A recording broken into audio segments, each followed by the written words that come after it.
Okay, truth be told, a few days ago, I actually considered of the fact that Avengers Endgame might actually be a 3-hour saga of just Thanos teaching us farming. Honest work.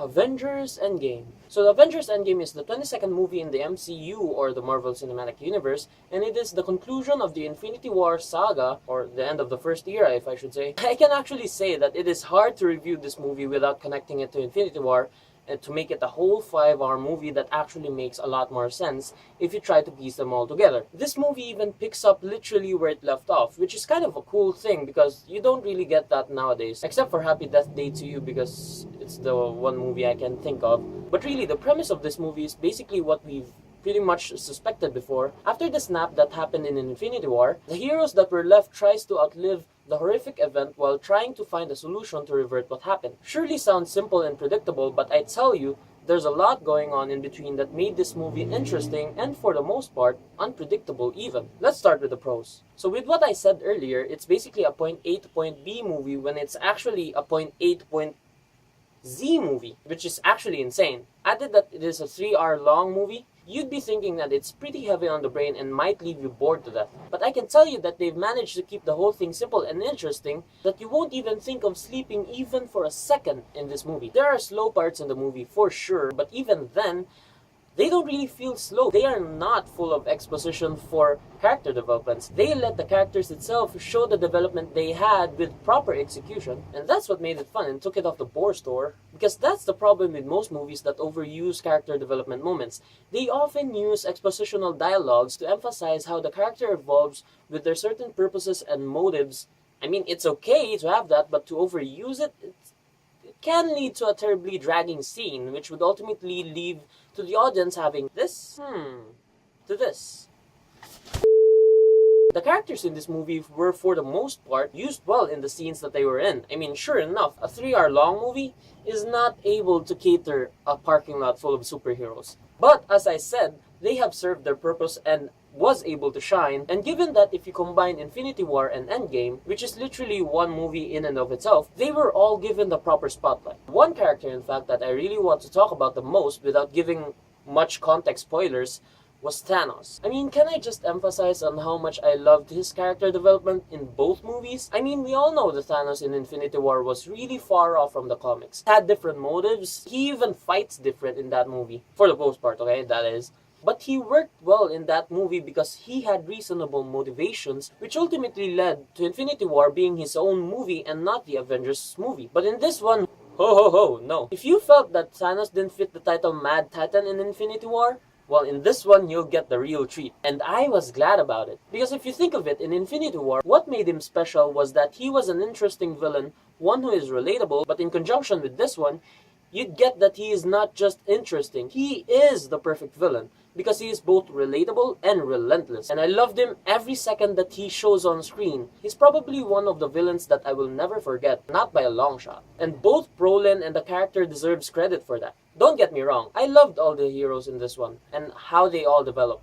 Even Captain Marvel. This is such a hot topic right now, but yeah, I loved Captain Marvel here more than in her own movie, actually. I adored her more in this movie. She is used well in this movie. In this movie, I actually felt that she is, well, one of the most powerful superheroes. She could actually take the title of being the strongest Avenger, and I would not argue with it. I can actually say something about each character in this movie, but if I did, then there would be no point for you to watch it even. So yeah, the cinematography was good, the soundtrack was great as always. I mean, it's Alan Silvestri, and the action was top-notch. It's directed by the Russo brothers. What would you expect? They brought us this and this. And by the time the third act went in motion, it's fucking awesome. It's like Michael Bay's vision of a great action sequence, which he actually wanted but never really had, and did that make sense? Nope. Oh, okay, fine, because it is that indescribable, really. I can't think of any gripe in this movie, but if I had to have one, I think it would be the one scene, don't worry, no spoilers though, that was pretty much an emotional scene, but it came across as funny because of how the aftermath looked like. I mean, it was bad. I'm not overstating it. We watched it in IMAX, so let the scene speak for itself. It looked bad, okay? It's just that. Granted, If you're a person who finds interest and is more critical with movies that work more like cinematic masterpieces, although I believe this one is actually a masterpiece of its own, but like movies that often get to be in Oscar type of events, well, then this movie is not for you. If you're a simple moviegoer that have either not seen a single Marvel movie or have seen a few and know only the basics of the cinematic lore, then you just might find this movie average and one that overextends its runtime. But if you're a Marvel or any superhero movie fan that knows and loves the Marvel lore, either it be in the comics or in the cinematic versions, and you follow the storyline, understand the characters, love every single one of them because you know that in yourself, they're not just movie characters or comic book characters, but rather a number of people that you have been with for the past 11 years, or at any point in time that you've joined to be in the cinematic universe, and have learned and loved to grow up with its characters. This is definitely for you. This is Marvel's love letter to us fans, and it deserves all the love that it is getting right now. This is no magnum opus for cinema, okay? I can tell you that much.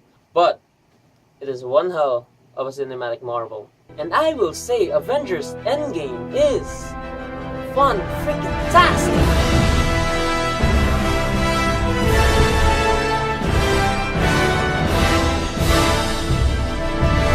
And yeah, I said frickin' because this video is actually a review for a movie that has a PG rating and is being published on a platform that is mainly on the PG-13 side of things. So, have at it! So if you liked this video, feel free to give it a like, and if you're new to the channel, subscribe.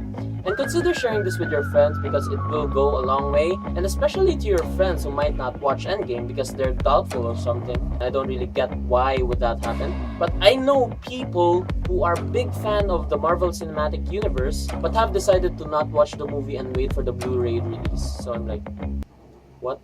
So Avengers Endgame, have you seen it? What did you think about it? Comment it down below, and if you haven't seen it yet though, just give this video a thumbs up, subscribe to my channel, and just scoop to avoid any kind of context spoilers over the comment section. I mean, we don't want that, right? Have fun this weekend, and see you in the next video.